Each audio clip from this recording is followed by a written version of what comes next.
Kumain lang kami ng tanghalian ni Luna sa baba, at mabilis ding umakyat patungong private room ni Terrence. Sa pagpasok ay naroon pa rin si Zed, tahimik lang na nakaupo sa sofa, habang ang dalawang kamay ay nakarest sa kanyang hita. Nilingon nito ang gawin namin, at dahil hawak ko na lang sa kamay si Luna, ay nagbaba siya ng tingin dito. Doon ay tinitigan niya ang anak ko, ilang sandali pa nang mapang-isi ito. Hindi nga maipagkakailang anak yan ni Third. Kuhang-kuha pati hugis ng mukha, masayang sambit niya. Kahit papaano ay nakakahinga ako ng maluwag, dahil maging siya ay hindi pinagdududahan ng anak kong si Luna. Wala nga itong naging palag nang sabihin kong girlfriend ako ni Third. Maya-maya pa nang yumuko ito, upang mapantayan ang mukha ni Luna, nang makalapit kami sa pwesto niya. Hindi matanggal-tanggal ang pagkakangiti niya sa labi, hindi maiwasan ay mapangiti rin ako. Hi baby, ako si Tito Zed. Sa sinabi niyang iyon, ay nagangat ng tingin sa akin si Luna tila naghihintay ng permiso, dahilan para mahina akong matawa at tumango. Ang totoo niyan ay mahiyain si Luna pagdating sa mga lalaki, hindi ganoon kalapit ang loob niya sa kalalakihan, hindi gaya kapag babae ang kaharap niya, ay mas madaldal pa siya kaysa kaharap ako. Siguro dahil wala siyang maituturing na kaibigan, kaya natutuwa ito sa tuwing may kausap siyang ibang babae. Marahil din wala itong nakagis ng ama, kaya malayo ang loob niya sa mga lalaki. Hello po Tito Zed, ako po si Luna, pagpapakilala niya sa sarili, saka panagmano kay Zed. Sa ginawa niyang iyon ay mas natuwa si Zed at walang pakundangan na niyakap si Luna, na may halong panggigigil. Hindi rin nagtagal ng pakawalan niya ito, at seryosong nagangat ng tingin sa akin. Alam na ba ni Third? Nag-aalalang tanong niya at umayos sa pagkakaupo. Samantala ay dumiretso kami ni Luna palapit kay Terrence, at doon ay naupo sa isang stool katabi lang ng kama ni Terrence, habang kaharap naman namin si Zed na nakaupo pa rin sa sofa. Hindi pa. Actually wala talaga akong balak na sabihin sa kanya, wika ko sa katotohanan, kaya nakita ko ang pagkunot ng noo niya. Ha? Bakit naman? Maagap niyang sambit. Natatakot kasi ako na ipagtabuyan niya si Luna, ayokong mangyari na itinatanggi nito ang anak ko. Isa pa, iniwan niya ako noong nabuntis ako. Alam mo na ba ang buong kwento sa likod ng pag-iwan niya sa'yo? Mabilis akong umiling bilang sagot dito. Paano ko malalaman kung wala ngang maalala, kahit isa tong si Third sa nakaraan namin? Gustuhin ko man ay masyadong kulang ang oras. Tingin ko ay kulang ang isang buong araw sa pagpapaliwanag ni Third sa kung paanong nangyari, anong dahilan at bakit niya ako iniwan. Uhaw na uhaw ako sa mga kasagutan. Ang daming tanong, pero nananatiling walang sagot. Sa ganitong sitwasyon niya rin ay ayoko naman siyang biglain. Sabi ko nga ay kahit paunti-unti, handa naman akong makinig sa kanya. Kung ganoon, huwag mo muna siyang husgahan. Malay mo, may malalim pang dahilan kaya niya nagawa iyon. Siguro ay mas mabuti kung hintayin natin bumalik ang alaala ni Third, saka mo tanungin kung bakit, mahaba nitong pahayag na ipinagkibit balikat ko na lang. Naisip ko dati na baka kaya sila umalis ng pamilya niya, ay para paglayuan kami. Sumagi na rin sa utak ko, na baka napilitan lang si Terrence na sumama dahil wala siyang pagpipilian. Lahat na ng posibleng dahilan ay naisip ko na para lang mabigyang hustisya ang pag-iwan niya sa akin noon, pero dumadating pa rin sa puntong purong galit lang ang nararamdaman ko para sa kanya. Bumalik pala si Doc Ortiz kanina, at nabanggit niya sa aking si Luna daw ang dahilan kung bakit siya nandito. Hindi ko alam kung ano bang mararamdaman ko sa sinabi nito, kung matutuwa ba ako o magagalit, na parang sinisisi pa niya si Luna sa nangyari kay Terrence, malay ba ng anak ko na ganito ang kahihinatnan ng kaibigan niya. Mamalok. Gumagalaw ang kamay ni Papa. Tili ni Luna habang itinuturo ang kamay ni Terrence. Dinig ko ang kalabog ng upuan, nang marahas na tumayo si Zed mula sa pagkakaupo roon, upang masilip si Third at tama nga si Luna, gumagalaw ang daliri nito. Ibig sabihin ay nagkamalay na ito. Sa sobrang tuwa ni Luna, ay tumayo ito sa mismong upuan at dinungaw ang mukha ni Terrence, pumapalakpak pa ito nang makitang pamipikit-pikit ang parehong mata ng kanyang ama. Third, pagtawag ni Zed sa kapahinawakan ng braso ni Third. Maya-maya pa ay unti-unti itong nagmulat, sandali siyang tumigil, at muling pumikit sa kakumurap. Hindi rin nagtagal nang magmulat siya para libutin ng tingin ang paligid niya. Papa, hindi pa man kami nito nakikita, ay mabilis na siyang dinamba ng yakap ni Luna, na ngayon ay nakaupo na sa kanyang kama. Sa ginawa ng anak ko, ay halos kumunat ang noo ni Third. Lumingon pa ito sa gawi ko, at doon ay nagtama ang tingin namin, matagal siyang tumitig sa akin, na para bang ayaw na niya akong mawala sa paningin nito. Naputol lang iyon nang bumaba ang atensyon ko sa braso niya. Umangat iyon upang suklian din ng yakap si Luna, na ngayon ay nananatiling nakasandal sa dibdib niya, dahilan para manlaki ang mata ko, at bigla ang nataranta, tila hindi alam ang gagawin. Bumalik na ba ang alaala niya? Third, muling tawag sa kanya ni Zed, kaya binalingan niya ito. Kamusta? May nadagdag ba sa alaala mo? Marahang umiling si Third bilang sagot kay Zed, pero hindi ko iyon pinansin dahil mas naaga ng atensyon ko ang kaninang sinabi niya. May nadagdag. Ibig bang sabihin ay kahit papaano, nakakaalala na siya. Teka, tatawagan ko lang si Doc Ortiz, palam ni Zed at dali-dali nang lumabas ng kwarto, dahilan para kami na lang ang maiwan doon. Tumikim ako at masuyong kinuha si Luna, ngunit mabilis na bumaling sa akin si Terence, at pinigilan ako sa tangkang gagawin ko. Lalong nangunot ang noo kung pinagmamasdan ang mukha niya. Blanko lang iyon na para bang ingat na ingat siya sa magiging reaksyon niya, habang ang isang kamay nito, ay marahang humihimas sa likuran ni Luna, na hindi ko namalayang nakatulog na pala. Luna, pagtawag ko rito at kukunin sana ulit, ngunit napahinto rin ng hawakan ni Terence ang braso ko. Stop it woman, natutulog ang bata, matigas niyang sambit. Huminga ako ng malalim, ilang segundo lang nang tumango ako, at nagpaubaya. Kahit nalilito sa inaasta niya, ay itinikom ko ang sariling bibig, habang pinapanood lang silang mag-ama. Alam na kaya niya, may naalala na ba talaga siya? Mamaya na tayo mag-usap. Pukaw nito sa atensyon ko na ngayon, ay natulala na lamang sa mukha ni Luna. Hindi rin nagtagal nang dumating si Doc Ortiz kasama ni Zed, na naroon sa likuran niya. Tahimik lang kaming dalawa na nakikinig sa payo ng doktora kay Third.na siyang wala yatang pakialam, dahil abala ito kay Luna. Kalaunan nang ma-discharge si Third, at ngayon nga ay palabas na kami ng hospital. Gaya kanina ay halos hindi nito mabitawan si Luna, kaya naman siya na ang nagbuhat dito. Nakasunod ako sa dalawa, habang si Zed ay nasa tabi ko lang din. Kotse na ni Zed ang ginamit, at tila ginawa pa siyang driver dahil naroon kaming tatlo sa backseat, kaya panay ang bulong nito sa hangin.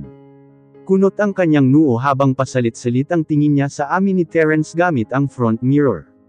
Tipid akong ngumiti rito, gustuhin ko mang maupo sa passenger seat, ay dito ako pinapwesto ni Third sa tabi niya. Ilang minuto yata ang naging biyahe namin, at halos mapanis ang laway ko sa sobrang tahimik nila. Tulog naman kasi si Luna, kaya wala akong makausap. Hindi ko na alam kung saan ang patutunguhan namin, hanggang sa namalayan ko na lang na huminto kami sa isang matayog na condominium. Ang Z Bachelor Pad Building. Kay Z itong building na to. Nang makapark ang kotse, ay mabilis na bumaba si Z sa driver's seat. Sumunod rin kami ni Third at nagulat pa ako nang hawakan ako nito sa kamay, kaya binalingan ko siya. I'm scared you might run away. Aniya at mapait na ngumiti. Hindi ako nakapagsalita dahil sa sinabi nito, at sa mga nangyayari, na para bang tuluyan na akong nawala ng kaluluwa. Mabuti at hawak ako ni Third hanggang sa makarating kami sa 29th floor, gamit ang elevator. Pagkabukas noon ay yung unit na kaagad ang bumungad sa paningin ko. Sobrang laki at lawak noon, up and down yun at mula rito sa kinatatayuan namin, ay kitang-kita ko ang swimming pool, na naroon sa balcony na katapat lamang ng sala. Come here. Muli pa akong hinela ni Terence para tuluyang makapasok sa loob. Doon ay mas nakita ko ang black and white interior design ng unit, pansin ko rin na kaunti lang ang gamit sa paligid kaya mas malawak yung tingnan. Naisip ko tuloy na baka bagong lipat siya rito. This floor is my penthouse, at simula ngayon ay dito ka natitira, kasama ko at ng anak natin. Anak natin. Did I heard him right? Anak namin. Nang may pasok si Luna sa isang kwarto, ay mabilis ding lumabas si Third, para ihatid si Zed sa paglabas ng unit. Hibat lang ang balikat ko, dahil alam ko namang may pag-uusapan lang ang dalawa. Hindi ko na yun inisip pa, at inabala na lang ang sarili sa kakamasid sa paligid. Kung namangha na ako noon sa Demwartle, mas namamangha pa ako ngayon sa ganda nitong unit ni Terrence. Ang buong 29th floor ay siyang unit nito, malawak ngunit kaunti lang ang gamit. Hinuha ko ay kung hindi bagong lipat si Third, talagang matipid lang siya sa gamit kagaya noon. Simple but elegant ang dating, sa pinakataas nito ay ang malaking chandelier, habang kita naman sa second floor ang dalawang pinto, since railings lang naman ang naghaharang doon. Naputol ang paglalakad ko nang biglang pumasok si Third, at agad na tumama ang kanyang atensyon sa akin.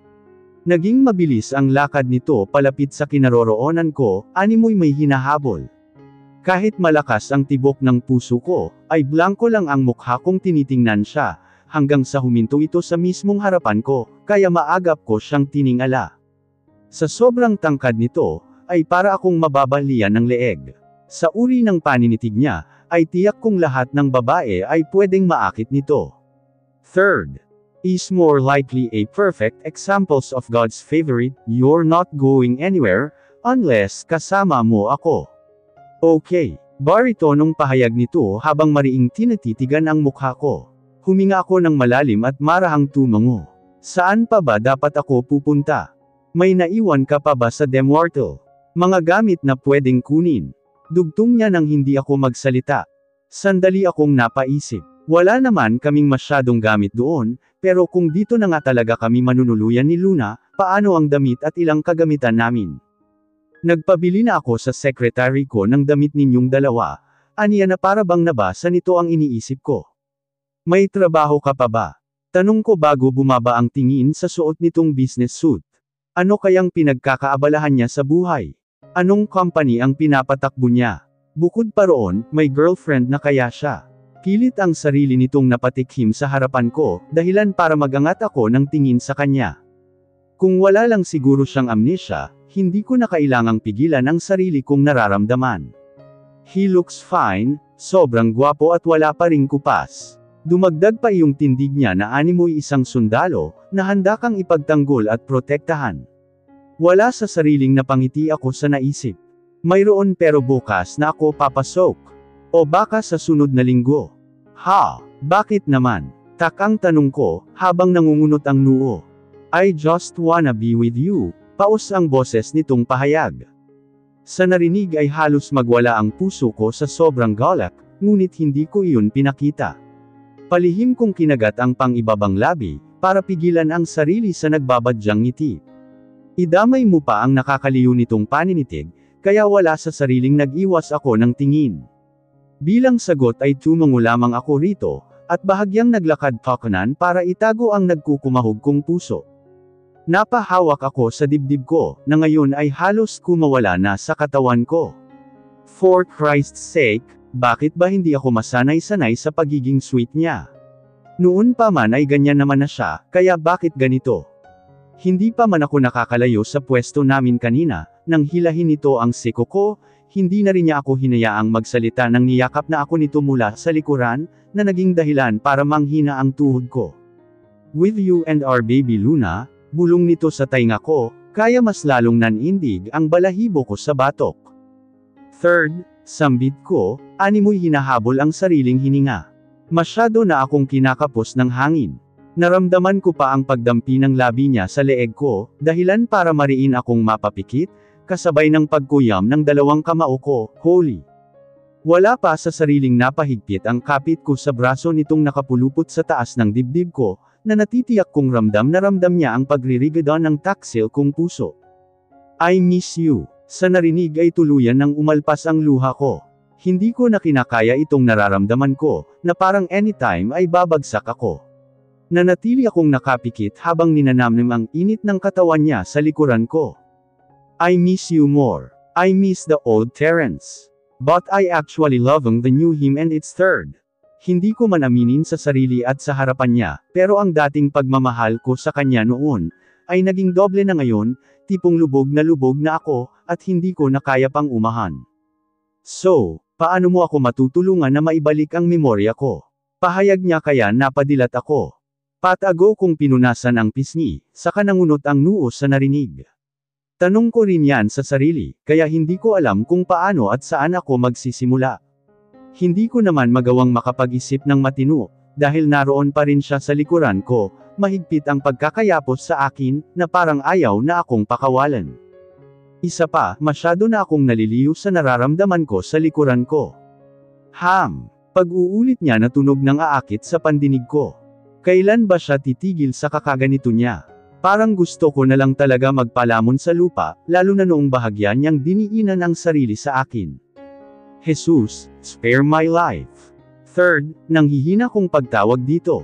Sa isang iglap ay inikat nito ang katawan ko paarap sa kanya, at sakto ang naging bagsak ng labi niya sa nakaawang kong labi. Mahigpit akong napakapit sa balikat nito, nang magsimula iyong gumalaw, tila ginagalugad ang bawat kasulok-sulukan ng bibig ko. Habol ang hininga ko, ngayong sinusuklian kung paano ang galaw ng labi niya, sinusundan kung paano ang tamang ritmo hanggang sa makuha ko yun. Para akong nalalasing dahil sa klase ng paghalik ni Third. At first, it was aggressive na halos mapunit at magsugat ang labi ko, na parang sabik na sabik siya sa hindi ko malamang rason. Bumaba ang kamay ko upang pigilan ito, ngunit nang hina lang iyon at tuluyang namahinga sa dibdib niya. Mahina pa ako nitong itinulak, hanggang sa maramdaman ko ang isang lamesa sa likuran ko, at walang ano-ano'y binuhat ako nito, upang may upo roon dahilan para mapatili ako. Mabilis na lumipad ang kanyang kamay, para haplasan ang labi ko pababa sa leeg ko, animoy sinasakal ako. Huminto ito sa ginagawa at mariin akong tinitigan, kita ko pa ang pagtataas baba ng kanyang dibdib sa kakapusan ng hininga. Nag-aalab din ang pareho niyang mata, katulad ng katawan nito na masyado nang nag-iinit. What do you think? Okay na ba yun as a first step para maalala kita? Paos nitong sambit, at muling lumapit sa mukha ko. Inamoy nito ang buhok ko, pababa sa pisngi kong ngayon ay namumula na sa sobrang init na nararamdaman. Halos maduling ako sa kakatitig at kakapanood sa ginagawa niya sa akin. Noong isang araw, may naalala ako. I don't know the exact time and place, pero alam kong ikaw ang babaeng iyon. She's crying, mahinang osel nito na siyang nagpakunot ng noo ko. Malakas itong napabuntong hininga, at nilagay sa akin lahat ng bigat niya, kaya naitukod ko ang dalawang kamay sa magkabilaan kong gilid, bilang suporta sa amin na huwag tuluyang mapahiga. Paalis kami noon, hila-hila ako ni Mommy, at pilit isinasakay sa sasakyan. Hindi ko lang maalala kung saan iyon, bakit nangyari iyon at anong dahilan. Aniya na siyang nakayakap na lang sa akin. Sa mga sinabi nito ay unti-unti kong nahihinuha ang nangyari noon, tama ngang hindi niya ginasto ang umalis at base sa alaala niya, pinilit lang siya gaya ng naisip ko noon. Hindi ko talaga alam pero pakiramdam ko ay kailangan kong bumawi sa iyo sa inyo ni Luna. Paano mo nasabing anak mo si Luna? Parang tangang tanong ko rito. Curious lang ako kung paano niya nalaman. Kahit obvious naman na ang magiging sagot ay gusto ko pa ring marinig mula sa kanya. The feels. Iyong pakiramdam ng lukso ng dugo. Isama pa na para kaming pinagbiyak na bunga, hindi ko na tinanong, dahil alam kong tama naman ang kutob ko. Umayos ito mula sa pagkakayakap sa akin, at marahang ikinulong ang pisngi ko gamit ang dalawang palad nito. Mapait pa itong ngumiti, bago ako ginawaran ng halik sa noo, pababa sa tungki ng ilong ko. And I'm so sorry for what I've said, for being insensitive and hard-hearted. Just please, love me and I will never leave you again, mababang boses na pahayag niya. Habang titig na titig sa akin. Kanina pa nangungunot ang noo ko sa mga pinagsasabi nitong si Third. Ibig sabihin nga ay may kaunti na siyang naaalala. Naputol lang ang titigan naming dalawa, nang tumunog ang elevator, hudyat na may taong papasok. Muli pa akong napatili nang binuhat ako nito, walang pasabing isinama niya ako sa paglalakad patungong elevator, at doon lang ako nito binitawan bago tuluyang magbukas iyon. Good afternoon sir. Heto na po ang pinapabili ninyo, anang boses ng babae sa loob, kaya dinungaw ko iyon. Doon ay tumambad sa paningin ko ang nasa middle 20s na babae, maganda, maputi at may katangkaran din. Ngumiti pa ito sa akin nang makita ako.